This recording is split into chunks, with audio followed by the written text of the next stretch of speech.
The sound of my boots scraping against the ancient stone floor echoed in the narrow tunnel as we moved deeper into the pyramid. I had always been fascinated by the legends surrounding Egypt's pyramids, how they stood as silent, monumental tombs for kings and gods. But nothing could have prepared me for the nightmare I was about to face. Our team of archaeologists and explorers had been working for weeks, carefully mapping out the interior of the pyramid. There had been rumors, whispers from the locals, that something was buried here, something that shouldn't be disturbed. But like any good skeptic, I dismissed them as superstition, a holdover from ancient fears. It wasn't until we found the hidden entrance to the tomb, deep within the labyrinthine halls, that I started to question everything. The chamber we had uncovered was unlike anything I had ever seen. The walls were lined with intricate hieroglyphs, their meaning lost to time. But what caught my attention the most was the mummy, the way it lay, perfectly preserved despite the centuries that had passed. We had already been in the pyramid for hours, the air thick with dust and the faint smell of decay. Torches flickered in our hands, casting long, trembling shadows across the stone walls. As we descended further, I could feel the temperature dropping, the air growing stale. Something was off. But I couldn't quite put my finger on it. My heart raced as I followed my team, one by one, down the narrow passage that led to the tomb. When we finally reached the chamber, I noticed that the torches on the walls had already been lit. The flames danced eerily in the silence. Who could have lit them? I scanned the room, but there was no one else here. My fingers clenched around the torch in my hand, the warmth from the flame offering little comfort. Dr. Collins, our lead archaeologist, was the first to approach the mummy.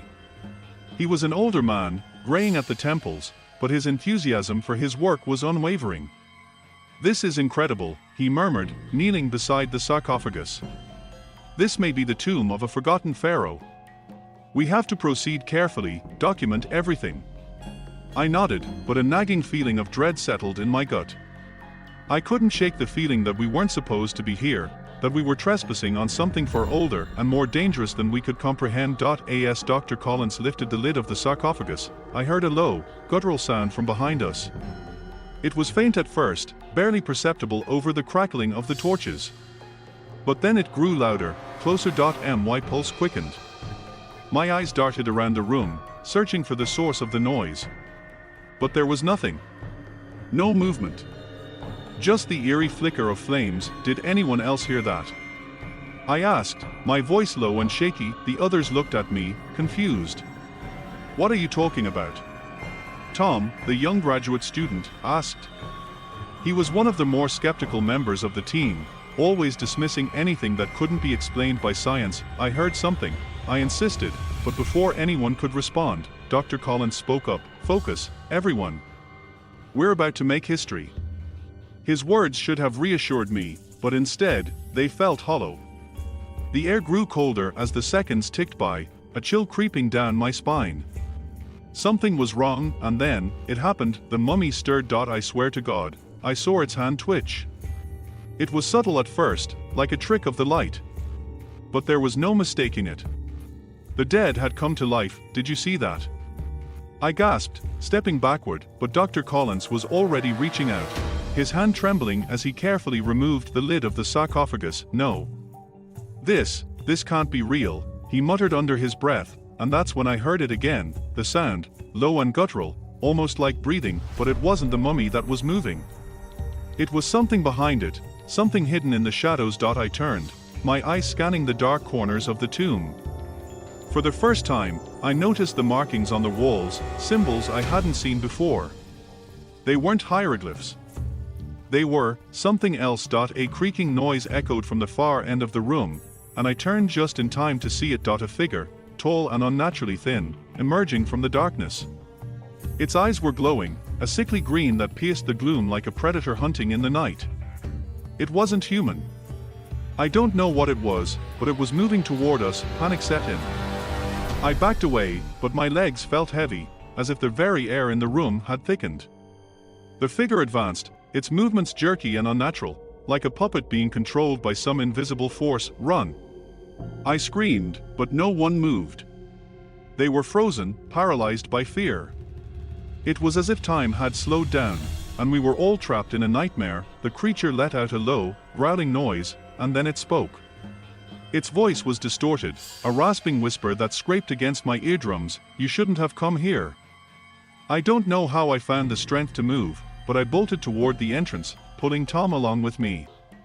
The others seemed too stunned to react, and I could hear their frantic whispers behind us. We ran through the dark tunnels, the sound of our footsteps mingling with the unnatural growl of the creature that followed us. The torches flickered as we passed, casting grotesque shadows on the walls. I didn't dare look back. We had awoken something ancient, something that should have stayed buried. And now, it was coming for us. The darkness seemed to close in around me, suffocating, as I ran through the winding passageways of the pyramid. The torch in my hand was little more than a flickering flame against the oppressive blackness, but it was all I had to guide me. Tom was beside me, his breath shallow and panicked. We both stumbled over the uneven stones, disoriented by the maze-like corridors. I could hear them now, footsteps behind us. Slow, deliberate, each step heavy with intent. My mind raced, every instinct screaming at me to keep moving, to escape whatever nightmare we had unleashed, but it felt as though the very air around us was growing thicker, pressing down on our bodies, making every step harder, every breath more labored. I wanted to scream, but my throat was dry, the panic clawing at my chest like a vice. Tom's hand grasped mine, his fingers trembling. What is it? What was that thing?"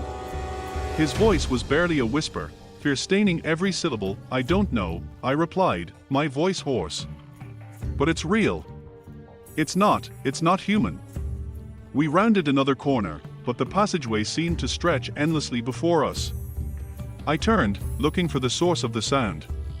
It was closer now, the steps unmistakable, echoing off the walls like some predator stalking its prey. The creature, whatever it was gaining on us. I shoved Tom ahead of me. Go! Go! I urged him, my heart hammering in my chest. We had to make it to the surface.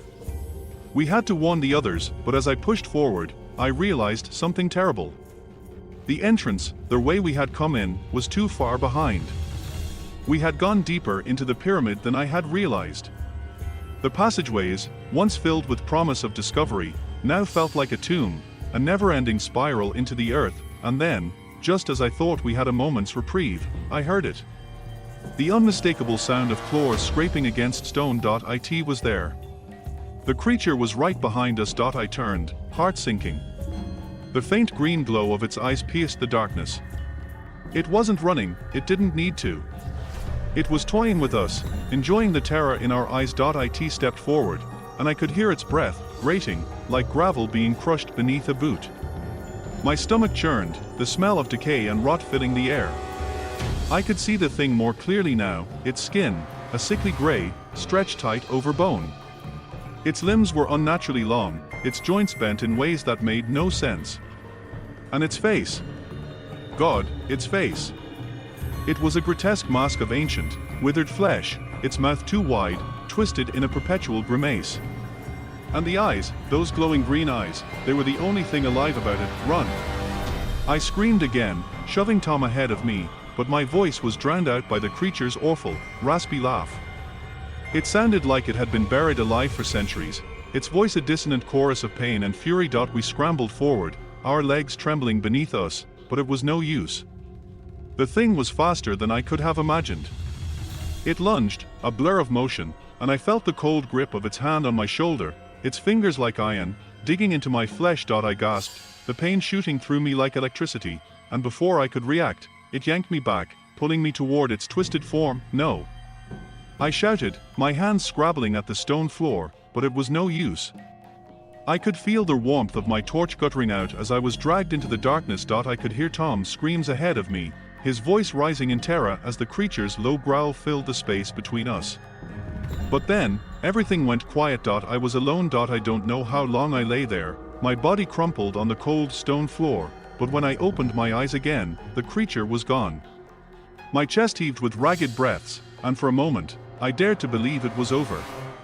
But the silence was unbearable. It wasn't safe. I had to keep moving. I pushed myself up, my legs weak beneath me, and stumbled forward. My mind screamed at me to go back to Tom, to help him, but something told me it was already too late. The walls seemed to close in around me as I continued down the winding corridors, every turn leading me deeper into the heart of the pyramid. But it was when I reached a small chamber that I felt it again. The cold. It was the same oppressive chill that had filled the tomb when we first entered. The air was stale, thick with the scent of decay, but this time it was different. It felt wrong. The walls here were slick with moisture, the stones damp beneath my hands as I pressed them against the walls to steady myself. I reached into my pocket for my flashlight, but before I could switch it on, I heard a sound, a whisper, so faint I thought I imagined it, and then I saw it. The walls, no, the floor, shifted. Slowly, almost imperceptibly at first, the stones beneath me began to move.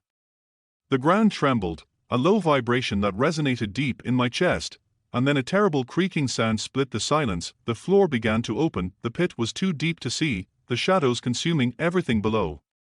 I stood frozen, my heart racing, but then, out of the darkness, a figure emerged, tall, skeletal, and wrapped in the remnants of ancient linen. The mummy. It wasn't dead. I didn't have time to think, to process what was happening. My body acted on instinct, pushing me into a sprint, my heart pounding in my ears as the cold, oppressive air seemed to drag me down, forcing every step to feel like an eternity. But I couldn't escape the truth. The mummy, the creature, everything we had uncovered, it wasn't meant to be disturbed. I had awakened something far beyond human understanding, something ancient and vengeful. I ran down the dark passage, the sound of my footsteps echoing against the stone walls. But no matter how fast I moved, I couldn't outrun the growing sense of dread that followed me, curling around my every thought. The walls themselves seemed to breathe with a rhythm of their own, a pulse that grew stronger, more deliberate. Behind me, the sound of claws scraping against stone grew louder, the creature's eerie growl reverberating in the silence. It was gaining on me again, faster this time, its movement unnatural, almost otherworldly. I could hear the scraping of its fingers against the walls, the sound so distinct it made my stomach turn. I couldn't make sense of anything. How had I ended up here? How had everything gone so terribly wrong? I turned a corner, my breath ragged, and I froze. Ahead of me was the open chamber where we had first discovered the mummy. But now, it was different. The air felt heavier, charged with an energy I couldn't name, and the floor was covered in a thin layer of sand. It wasn't just any sand, though. The grains shimmered faintly, like they were alive, pulsating beneath the weight of my feet. I felt the shift before I saw it, a ripple in the air, like a faint distortion, and then I heard it.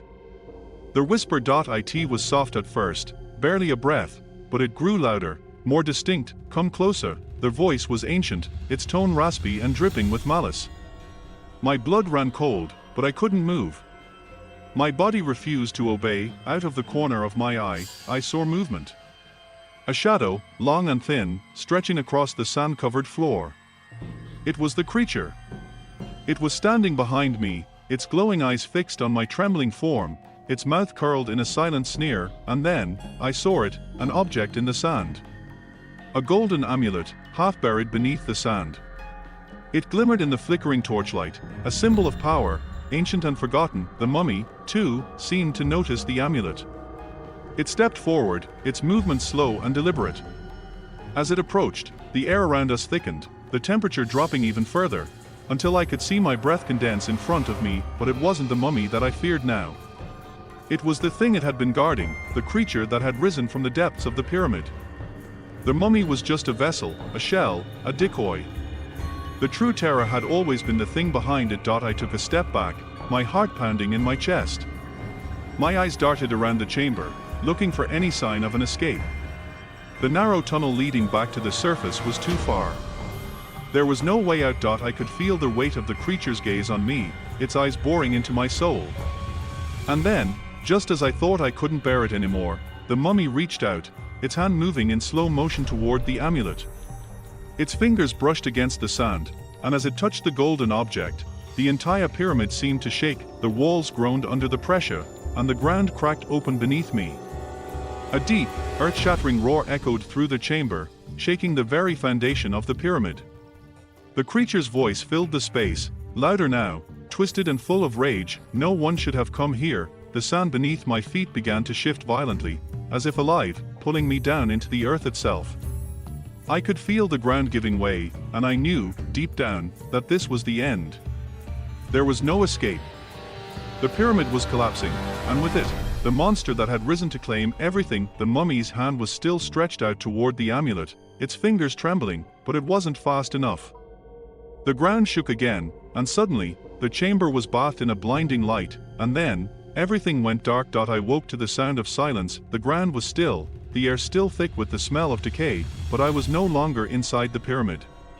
Somehow, I had been transported back to the surface, back to the desert. I tried to sit up, but my body was too weak, my limbs heavy with exhaustion. The sun beat down on me, harsh and unforgiving. I could feel the sand beneath me, its grains pressing into my skin. I looked around, disoriented, but there was no sign of the pyramid. No sign of the creature. No sign of the others. Had it all been a dream? But then, I saw it. A single, glowing eye, staring at me from the distance, and the whisper came again, "Not yet."